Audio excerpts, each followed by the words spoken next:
This is a reading from Matthew 25. For it is this man, going on a journey, summoned his slaves and entrusted his property to them. To one he gave 5 talents, to another 2, to another 1, to each according to his ability, and then he went away. The one who had received the 5 talents went off at once and traded with them and made 5 more talents. In the same way, the one who had 2 talents made 2 more talents. But the one who had received the 1 talent went off and dug a hole in the ground and hid his master's money. After a long time, the master of the slaves came and settled accounts with them. Then the one who had received the 5 talents came forward, bringing 5 more talents, saying, Master, you handed over to me 5 talents. See, I've made 5 more talents. His master said, Well done, good and trustworthy slave. You have been trustworthy in a few things. I will put you in charge of many things. Enter into the joy of your master. And the one with the 2 talents also came forward, saying, Master, you handed over to me 2 talents. I have made 2 more talents. His master said to him, Well done, good and trustworthy slave. You have been trustworthy in a few things. I will put you in charge of many things. Enter into the joy of your master. Then the one who had received the 1 talent also came forward, saying, Master, I knew you were a harsh man, reaping where you did not sow and gathering where you did not scatter seed. So I was afraid, and I went and hid your talent in the ground. Here you have what is yours. But his master replied, You wicked and lazy slave, you knew, did you, that I reap where I did not sow and gather where I did not scatter? Then you ought to have invested my money with the bankers, and on my return I would have received my own with interest. So take the talent from him, give it to the one with 10 talents. For to those who have more will be given, and they will have an abundance. But from those who have nothing, even what they have will be taken away. The gospel of the Lord.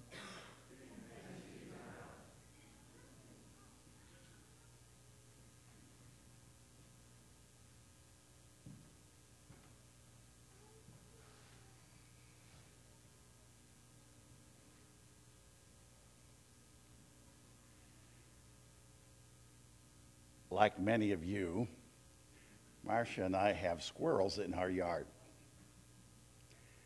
Fun to watch them, isn't it? They're hardy, clever little rodents. Perhaps you've noticed that squirrels kind of like to play it safe. In the fall, they bury a winter food supply out in the yard somewhere, just in case. But squirrels prefer to hold on to their buried assets, keep those in reserve, and they'll first eat the seeds that I put out for the birds when the snow covers the ground. How about you? Are you squirrely? If you are familiar at all with Jesus' teaching stories, his parables, you'll recognize our lesson for today as the parable of the talents. I like Jesus' parables. Maybe I like them because he has more than once said that we can understand these teaching stories in different ways, and that those of us who do not believe may not understand them at all. Clueless. Did you know, in first century times in that part of the world, a talent was actually a measure of weight? And history scholars tell us that even 1 talent of gold or silver or even copper, it was a very large sum of money, the equivalent of several lifetimes of wages for a day laborer. As Jesus tells this story, a very wealthy person, we'll figure out who he is before too much time passes. This very wealthy person goes on a long trip to take care of some business and leaves 3 of his high-level employees, maybe we should call them stewards, at home and in charge of his money. And by the way, our English translation that you heard read calls these folks slaves. Slaves had no rights to anything. And so these people were important. They were stewards. Remember, a steward has complete control over everything, even though he or she doesn't own any of it. Stewards. Jesus said the owner trusted certain stewards to manage a certain amount on the basis of each steward's ability. But the details of this don't matter because, after all, it's a teaching story. But remember, by definition, the owner has complete control and can delegate whatever to whomever he chooses. So as we heard, the owner appointed a 5-talent manager, a 2-talent manager, and a 1-talent manager. We weren't told in the story by Matthew of any instructions that these folks might have been given. They do seem to have complete discretionary authority to do whatever they see fit with the money, their assigned talents. 2 managers, let's assign one of them to the Apple division and the other to the General Electric division. 2 of them do very well, as we heard. Over a period of time, they're both able to double the value of their divisions, 100% return on the owner's assets. Jesus didn't offer any details, and we don't know exactly what either the 5-talent or the 2-talent executive did.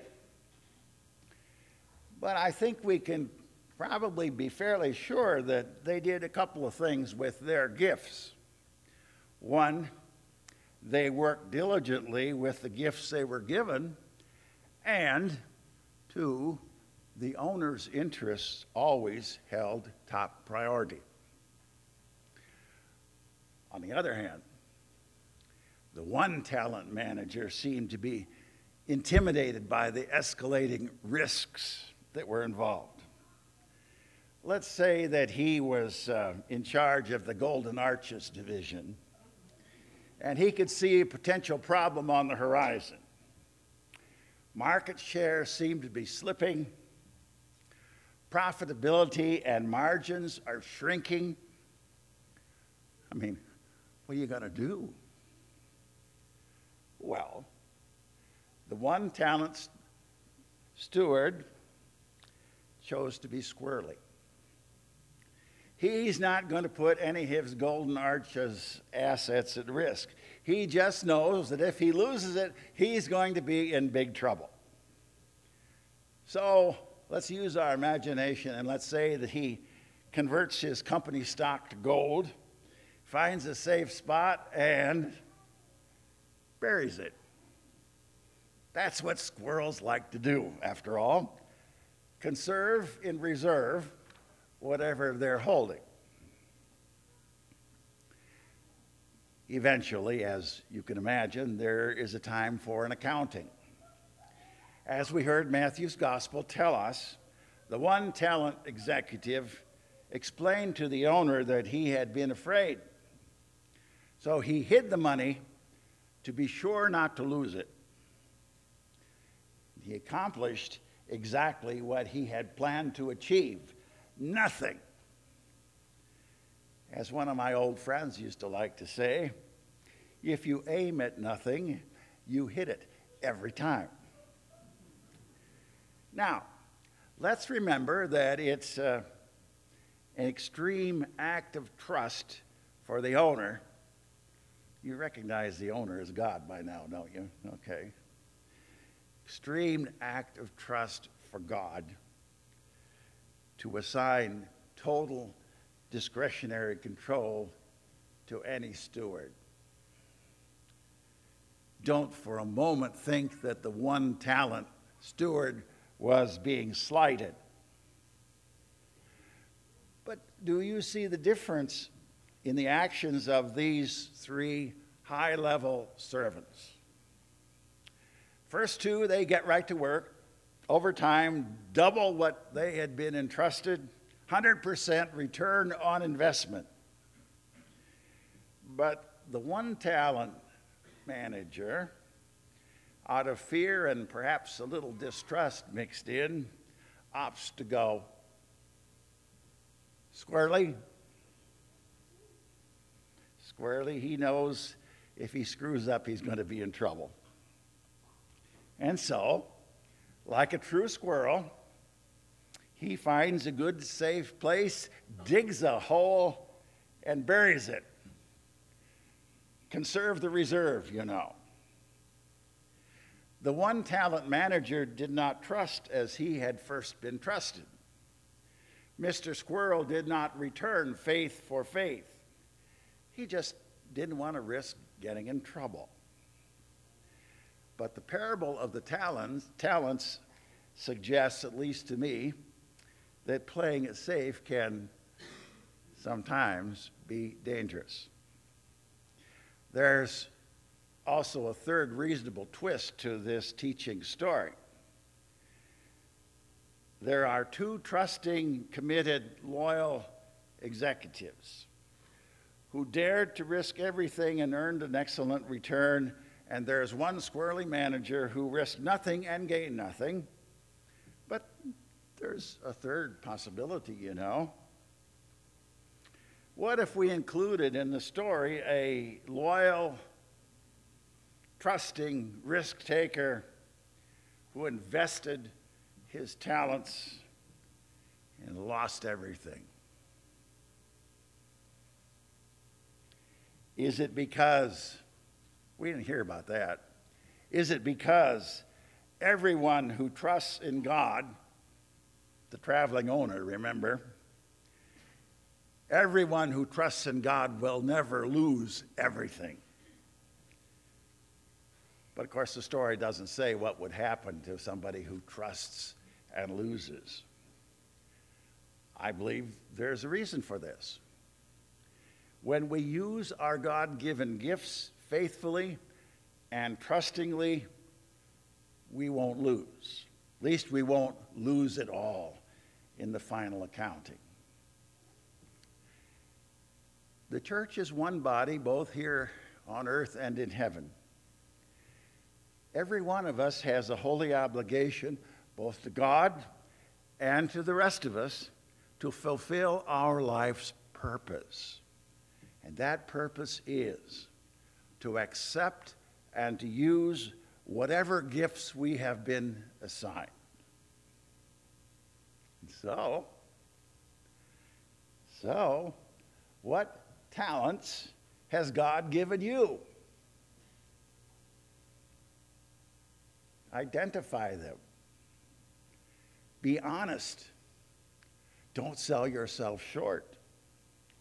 You have complete, absolute discretionary power over how you will use what you have been given in this life.